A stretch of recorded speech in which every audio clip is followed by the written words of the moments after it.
Welcome back. The United States has again been isolated at the UN Security Council. It's used its veto to block a resolution declaring that any decisions which change the current status of Jerusalem as null and void. 14 out of 15 council members voted in favor of the resolution that sought to reverse Trump's decision to recognize Jerusalem as the capital of Israel. It was a predictable outcome. The United States rejecting any notion that its decision would undermine the prospects for peace, despite Jerusalem remaining a final status issue to be negotiated by both Palestinians and Israelis. States will not be told by any country where we can put our embassy.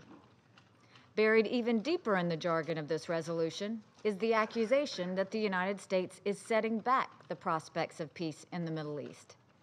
That is a scandalous charge. Those who are making it should consider that it only harms the very Palestinian people they claim to speak for. What does it gain the Palestinian people for their leaders to throw up roadblocks to negotiations? A peace process that is damaged by the simple recognition that Jerusalem is the capital of Israel is not a peace process. It is a justification for an endless stalemate. The United States decision violates several Council and General Assembly resolutions, while the draft resolution drafted by non-permanent member Egypt sought to affirm that any decisions or actions which purport to have altered the character, status, or demographic composition of the holy city of Jerusalem would have no legal effect. The U.S. moved an illegal unilateral act.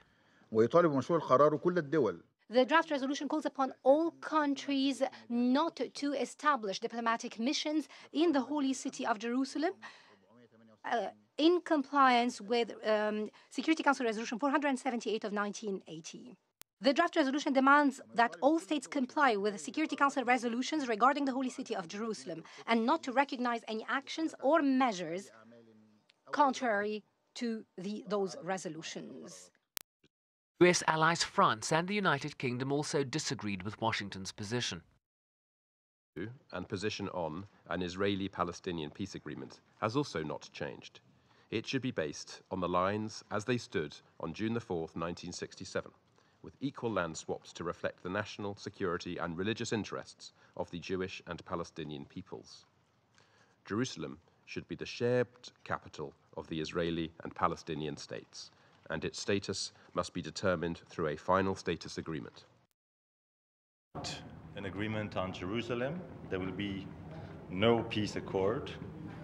That's why an agreement on Jerusalem can only be decided by the parties themselves with the support of the community of nations and not by the unilateral decision of a third country that would bring us back 1 century ago. While Israel considers Jerusalem its indivisible capital, Palestinians want East Jerusalem as the capital of a future Palestinian state. Bryce-PEase, SABC News, New York.